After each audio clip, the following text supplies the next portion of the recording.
முன்னாள் முதலமைச்சர் ஜெயலலிதா அவர்களில் 76வது பிறந்த நாளை முன்னிட்டு மாபெரும் பொதுக்கூட்டம் மடிப்பாக்கம் கூற்றோடு அருகில் நடைபெற்றது.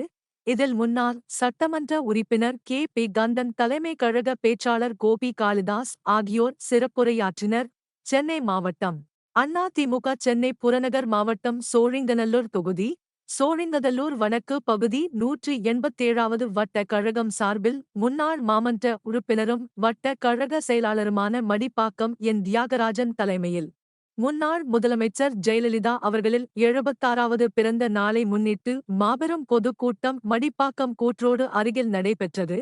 இதில் முன்னாள் சட்டமன்ற உறுப்பினருமான கே.பி. கந்தன், தலைமை கழக பேச்சாளர்கள் கோபி காளிதாஸ், நல்லாற்று நடராஜன் ஆகியோர் சிறப்புரையாற்றினர். இக்கூட்டத்தில் பகுதி செயலாளர் ஜி.எம். ஜானகிராமன், மாவட்ட அம்மா பேரவை செயலாளர் கபாலீஸ்வரன், மாமன்ற உறுப்பினர் கே.பி. சதீஷ்குமார், பெரும்பாக்கம் இ. ராஜசேகர், அதுபோல டி.சி. கோவிந்தசாமி, கோவிலம்பாக்கம் சி. மணிமாறன், உமாதியாகராஜன், தஞ்சை ராஜசேகர் மற்றும் மாவட்ட, பகுதி, வட்ட கழக நிர்வாகிகள், மகளிரணி, இளைஞரணி உள்ளிட்ட பிற அணிகளின் நிர்வாகிகள் மற்றும் கட்சியினர் திரளாக கலந்து கொண்டனர். இறுதியாக இக்கூட்டத்தில் பங்கேற்ற மகளிர்களுக்கு நலத்திட்ட உதவிகளை வழங்கினார். செய்தாரா? நூறே நாளில் நிறைவேற்றினாரா? நான் பகிரங்கமாக குற்றம் சாட்டுகிறேன். நாட்டினுடைய முதலமைச்சர் ஸ்டாலின் அவர்களே, நீங்கள் மோசடி செய்திருக்கிறீர்கள். 420 என்றால் அதை படிப்பதற்கு நெய்வேலியிலே இருந்து ராட்சத மோட்டார்களை 5 தினங்களுக்கு முன்பு கொண்டு வந்து நிறுத்தியவர் அண்ணன் எடப்பாடியா? ஸ்டாலின் அவர்களே, நீ முன்னெச்சரிக்கை நடவடிக்கை எடுத்தாயா? எடுத்தாரா?